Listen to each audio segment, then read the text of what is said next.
Brandeis University got caught using words that they themselves placed on an oppressive language list. Monmouth University is requiring masks and vaccines, making them both mandatory. And in our top story of the week, a professor makes calls to blow up Republicans on Facebook. Seems a bit problematic. Plus, in our woke tweet of the week, we will take on the no uterus, no opinion argument. All that and more today on the Campus Countdown.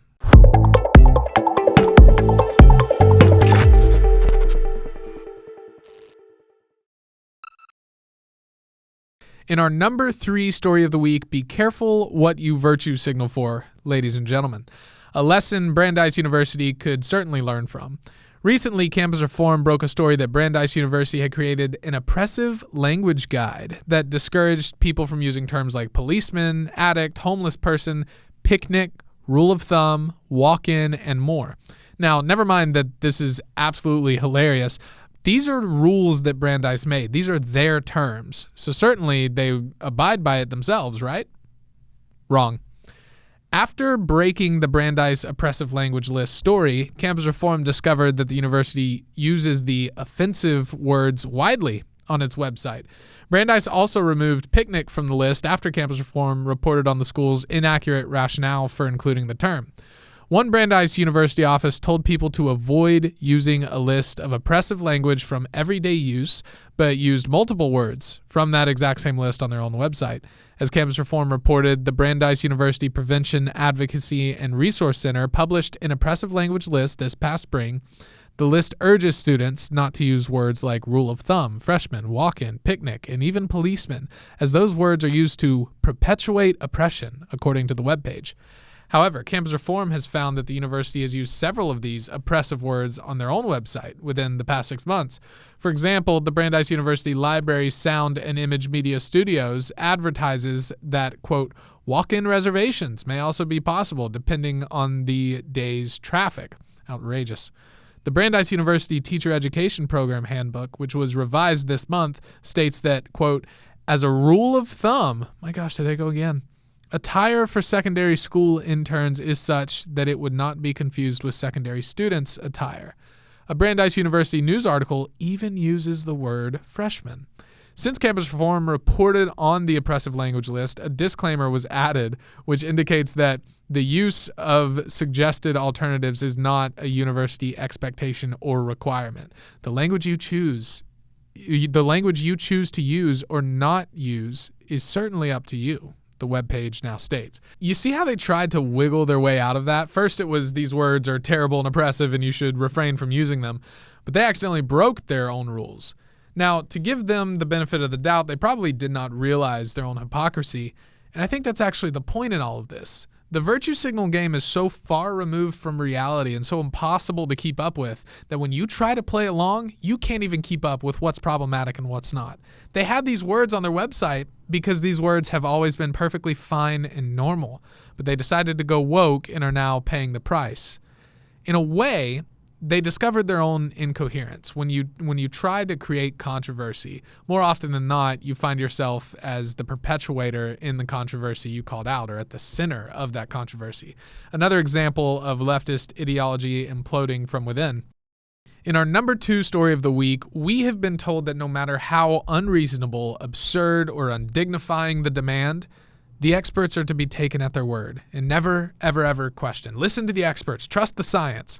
So when the experts finally say society can take off their masks after they're vaccinated, you think the science lovers and worshipers would listen. But they aren't listening. Many are still walking around masked and vaccinated because it makes them feel better. Masks have become a political symbol and an adult pacifier. Such is the case especially for Monmouth University. Not only are they implementing mandatory vaccines, but even after you get the vaccine, you've got to keep the mask on. Campus Reform has the report. Monmouth University has released their new COVID-19 guidelines for the upcoming semester, which requires all students to wear masks regardless of vaccination status. The June 14th guideline states that all students and faculty are required to be fully vaccinated for the fall semester, with few religious or medical exemptions permitted. Students and faculty will also be required to submit proof of documentation of their vaccination by August 1st through the school's health portal. On May 28th, the Centers for Disease Control and Prevention, CDC, updated its interim public health recommendations for fully vaccinated people. Risk of SARS-CoV-2 infection is minimal for fully vaccinated people. The risk of transmission from fully vaccinated people to unvaccinated people is also reduced. Therefore, fully vaccinated people can resume activities without wearing a mask or physically distancing, except where required. Despite the CDC's guidance, Monmouth University in New Jersey will still be requiring masks in all classrooms and libraries, even for fully vaccinated students. The university has carefully considered the role that COVID-19 vaccinations will play in safeguarding the overall health and safety of the university community, Monmouth President Patrick Leahy said in the university's June 14th statement. We acknowledge that reaching a high vaccination level among our community is the most important factor in resuming in-person activities across campus this fall. Missing from Monmouth's justification is the obvious question. Why? Their justification makes it sound like vaccines aren't mandatory, but they are. They said as much. So if vaccinations are mandatory, where are the at-risk people? A high vaccination level? Aren't you the ones demanding an absolute vaccination level? See, usually the line conservatives like myself use is that if you're vaccinated, you obviously don't have to wear the mask. And even if you aren't vaccinated, you still shouldn't have to wear it for a few reasons. Number one, if by now you haven't gotten vaccinated, it's because you don't want to and you've chosen not to. Two, the entire point of a vaccination is to protect the vaccinated person. So risk basically goes out the window. What are vaccinated people scared of if they have the vaccine? But this goes even farther. Monmouth has gone a step beyond this. Even after everyone has been vaccinated and is safe from each other, they still have to muzzle and follow guidelines that are irrelevant to them for unknown, unscientific reasons. Just do it. There's nothing about this that is backed by the science, but Monmouth doesn't care about the science. They care about the symbolism.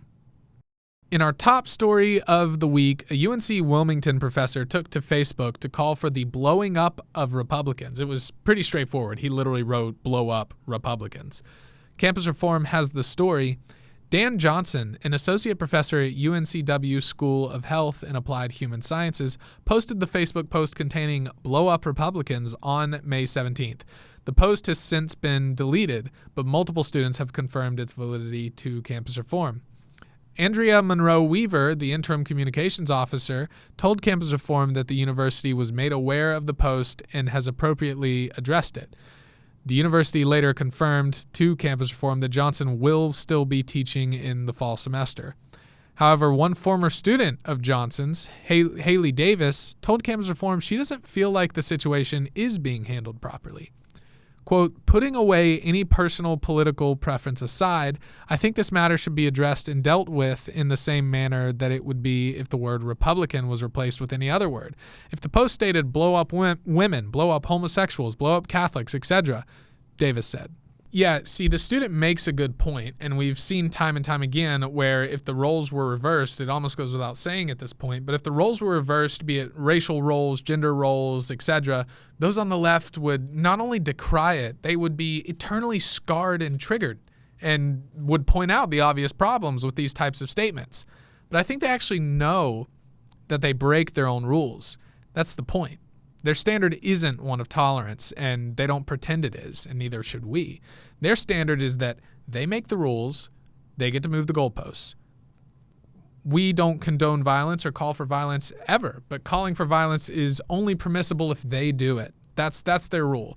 In their minds, violence is okay so long as they're the ones calling for it. They don't hide that anymore. We see it with people like Maxine Waters, elected officials calling for more confrontation and to stay in the street in the midst of nationwide rioting. We see it with our own VP who bailed out BLM and Antifa rioters. And we see it all the time with professors saying things like, they hate all white people, calling all white people racist, and with celebrities like Nick Cannon saying white people are less human because they lack a certain melanin count. These are the new standards. We can't keep pretending to be surprised by it. They have the standard and they are enforcing it. Let's get to our woke tweet of the week. Our woke tweet of the week is brought to us courtesy of a Twitter user by the name of KB. She graciously informed us that her professor allegedly used the common "no uterus, no opinion" phrase. one you've probably heard quite a lot. She writes, "My professor today said no uterus, no opinion, and all men should have this mindset." Okay. No uterus, no opinion. A few questions. Will KB, and this professor for that matter, tell all pro-abortion men to keep their pro-abortion opinions to themselves? Or do they get a pass? Moreover, it seems like KB is a transphobe. That's what it seems like, because she's implying that only women have uteruses. But I thought uteruses were not a qualification for being a woman. After all, Planned Parenthood proudly exclaims, "Some men have a uterus." So why should men have that mindset, KB, if men can be women? But for the sake of argument, let's accept the left's premise that men can have uteruses. Let's give the transgender premise to them for the sake of argument. Will pro-aborts be willing to tell all pro-aborts without uteruses to shut up about their pro-abortion views? Is the qualifier really whether or not you have a uterus? Well, admittedly, I spent hours scouring the internet for a feminist or pro-abort to condemn a non-uterus having person for speaking in favor of abortion, and I couldn't find such an example. This is quite interesting. It's almost as if it's not actually about women's issues, but ideological ones. So the no uterus, no opinion mantra is banned and canceled, since they themselves cannot defend it when you take it to its logical conclusion. That will conclude this week's episode of the Campus Countdown. Thank you for watching. If you watch this on YouTube, don't forget to like, subscribe, leave a comment. It really helps. And if you're not already, make sure you're following us at Campus Reform on Facebook, Instagram, and Twitter. Thanks again. We'll see you next week.